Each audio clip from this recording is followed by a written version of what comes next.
രൗദ്രഭാവം പൂണ്ട തിരുമുടി, അരിയിൽ ആളിക്കത്തുന്ന പന്തങ്ങൾ, ഭക്തലക്ഷങ്ങളെ ഭക്തിസാന്ദ്രമാക്കുന്ന പുതിയ ഭഗവതിയുടെ പുറപ്പാടാണിത്. നൂറ്റാണ്ടുകൾക്ക് മുമ്പ് ഉത്തര കേരളത്തിൽ രൂപം കൊണ്ട ഈ അനുഷ്ഠാന കല ഇന്ന് കുടകിലെയും മലബാറിലെയും ജനതയുടെ വിശ്വാസക്കരുത്താണ്. ഉത്തര കേരളത്തിലെ പുത്തൂരിൽ നിന്നും മണിയാണി സമുദായക്കാർക്കൊപ്പം പുതിയ ഭഗവതി സന്നിധാനമുറപ്പിച്ചുവെന്നാണ് വിശ്വാസം. കുടകിലെ കുഞ്ചില ഗ്രാമത്തിന്റെയും അവിടുത്തെ മലയാളികളുടെയും കാവൽ ദൈവമായി പുതിയ ഭഗവതി വാഴുന്നു. ജാതി മതഭേദമന്യേ എല്ലാവരും ഈ ഭക്തിലഹരിയിൽ ഒന്നുചേരുന്നു.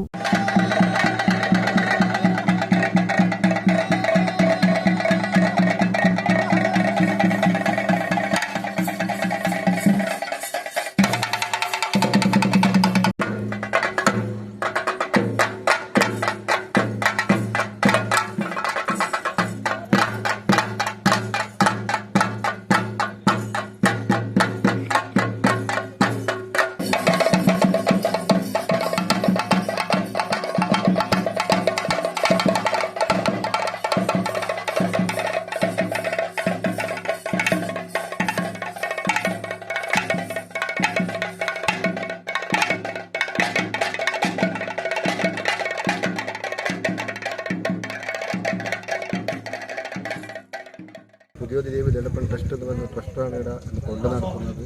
ദൈവത്തിൻ്റെ എല്ലാ കാര്യങ്ങളും ഇവിടെ ഞങ്ങൾ 10-300 കൊല്ലം മുമ്പെയാണ് വന്നത് എന്ന് പറയുന്നു. അങ്ങനെ വന്നിട്ട് ഇവിടെ മീനമാസം 16-17 തീയതി ഉത്സവം കഴിയുന്നു. എല്ലാ ഭക്തജനങ്ങളും വരുന്നു. ഇന്നുകൂടി ഉത്സവം നടത്തിയിട്ട് പറഞ്ഞാൽ ഇംഗ്ലീഷ് മാസം 31-ാം തീയതി ഒരു 12 മണിയാകുമ്പോഴത്തേക്ക് തെയ്യമൊക്കെ കഴിഞ്ഞ് ഇതാവും. പരമശിവന്റെ ഹോമകുണ്ടത്തിൽ നിന്നും ഉദയം കൊണ്ടവളാണ് ഈ ഭഗവതി എന്ന് ഐതിഹ്യം. ശിവപുത്രിയായ ചീർമ്പ മഹാദേവന്റെ മൂലഭണ്ഡാരത്തിൽ നിന്നും പച്ച എന്ന രോഗത്തിന്റെ വിത്ത് കൈപ്പറ്റി. ആ വിത്ത് സാക്ഷാൽ ശിവനിൽ തന്നെ പരീക്ഷിച്ച് ദേവനെ രോഗബാധിതനാക്കി. പ്രകോപിതരായ ദേവന്മാർ ശിവനെ രോഗവിമുക്തനാക്കാൻ 41 നാൾ നീണ്ട ഹോമം നടത്തി.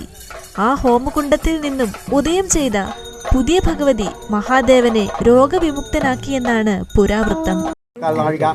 ഇത് വിളയാടി ആ സ്വഭാവത്തെ തിന്നിട്ട് ശുദ്ധിയായിട്ട് വ്യക്തികളുടെ വീട്ടിലെ അട്ടിപ്രപഞ്ചക്കാരത്തിൽ ഞാൻ കുടുംബമായിട്ട് രക്ഷിക്കാം കേട്ടോ. മകരാൽ പുത്തൂർന്ന് അപ്പുറം കടലിൻ്റെ അപ്പുറത്തിന് പുതിയ ഭഗവതി സ്നാനം കൊണ്ട് നിന്നിട്ട് പറതിക്കൊണ്ട് വന്ന സമയത്ത് ഒരു മീൻ പിടിക്കുന്ന വീട്ടിലേക്ക് പോയി. അവിടെ നോക്കുമ്പോഴത്തേക്ക് വാതിൽ വെച്ചിട്ടുണ്ടായി. പിന്നെ ഇങ്ങോട്ട് വന്നപ്പോഴത്തേക്ക് മകരാൽ പുത്തൂർ ഇന്ന് അതിൻ്റെ തറവാടിൻ്റെ പേര് കാവിൽ ഭണ്ഡാര വീട് എന്ന് പറഞ്ഞിട്ട് അവിടെ നിലനിന്ന് അവർ ആഘോഷിച്ചുണ്ടായി. അമ്മേൻ്റെ കർമ്മകാര്യങ്ങൾ ചെയ്തുകൊണ്ടായി. പിന്നെ അവിടുത്തെ ഇന്നത്തെ പ്രവൃത്തി പ്രകാരം മനുഷ്യജീവിതത്തിൽ സംഘർഷം ഉണ്ടാവില്ല. അങ്ങനെ സംഘർഷം പെണ്ണുങ്ങൾക്ക് സംഘർഷം ഉണ്ടായിട്ട് അത് സഹിക്കാൻ കഴിയാതെ 3 ഏട്ടന്മാരുണ്ടായി. അതിൽ അങ്ങോട്ടും ഇങ്ങോട്ടായിട്ട് ഒന്ന് ഇവിടെ വന്നിട്ട് ഇവിടെ അങ്ങനെ പറയുന്നത് എബ്ബാറ തന്ത്രിൻ്റെ കുടുംബത്തിൽ വിഷ്ണു ക്ഷേത്രത്തിൽ നിന്ന് കെട്ടാൻ വേണ്ടി നമ്മൾ കൂട്ടിക്കൊണ്ട് വന്നു. അവിടെ വരുമ്പോൾ ദേവിയുടെ വസ്ത്രാഭരണം കൂട്ടിക്കൊണ്ട് വന്നത്. അവിടെ വന്നിട്ട് അവിടെ പണിയെടുത്തിട്ട് പിന്നെ അതിൻ്റെ അസ്താവനം തന്നെ അടന്ന് ആഘോഷിക്കാൻ തുടങ്ങി. നമ്മൾ അതിൻ്റെ പൂജ ചെയ്യാൻ തുടങ്ങി. അത് കഴിഞ്ഞിട്ട് നമുക്ക് ഇവിടെ അങ്ങനെ സാധനം കിട്ടി തരില്ല. പിന്നെ നമ്മൾ ഇവിടെ വന്നിട്ട് ഏകദേശം ഒരു നമ്മൾ അഷ്ടമംഗല രാശി വെച്ചിട്ട് അതിൽ ചൊല്ലിയ പോലെ ഒരു 350 വർഷം 3.5% കഴിഞ്ഞെന്ന് പറയുന്നത്. അതുകൊണ്ട് ഇതുവരെ നമ്മൾ ഇങ്ങനെ നടത്തിക്കൊണ്ട് വരുന്നുണ്ട്. കാലാന്തരം ദേവിക്ക് എത്ര ശുദ്ധം ഉണ്ടെങ്കിലും പോരാ, അങ്ങനെ ശുദ്ധക്കുറവ് അത് ശരിയല്ല. ശുദ്ധം കൊണ്ട് നമ്മൾ ദേവീനെ ആഘോഷിക്കുന്ന നമ്മൾ അമ്മയുടെ സേവനം ചെയ്യണമെന്ന് പറഞ്ഞിട്ട് ഇവിടെ ഒരു പള്ളിയാൽ കെട്ടി നമ്മൾ അതിനെ കൊണ്ടെടുക്കാൻ തുടങ്ങി.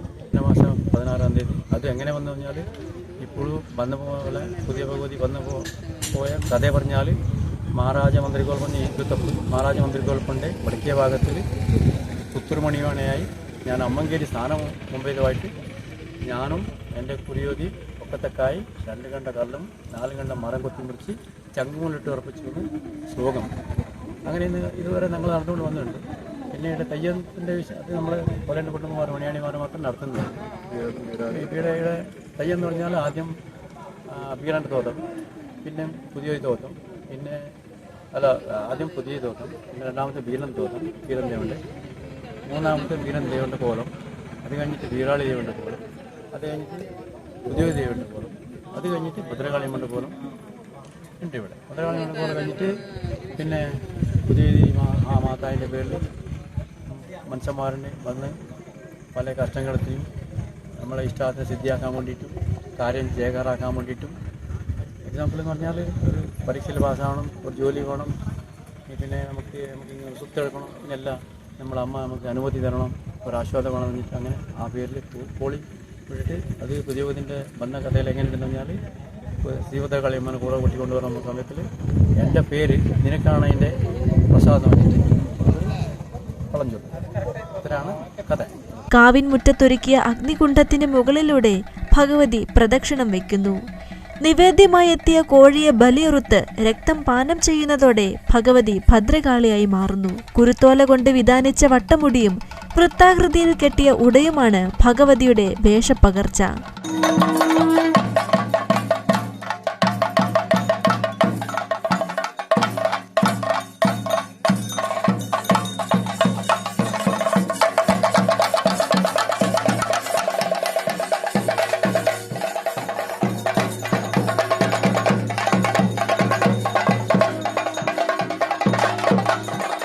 കയ്യിലേന്തിയ തിരുവായുധങ്ങൾ പരിചയിൽ മുട്ടിച്ച് അനുഷ്ഠാനങ്ങൾ നിർവഹിക്കുമ്പോൾ അത് അമ്മ ദൈവങ്ങളുടെ ആദിരൂപമായും ശക്തിയുടെയും സംരക്ഷണത്തിന്റെയും അടയാളമായും മാറുന്നു. ETV ഭാരത്, കണ്ണൂർ.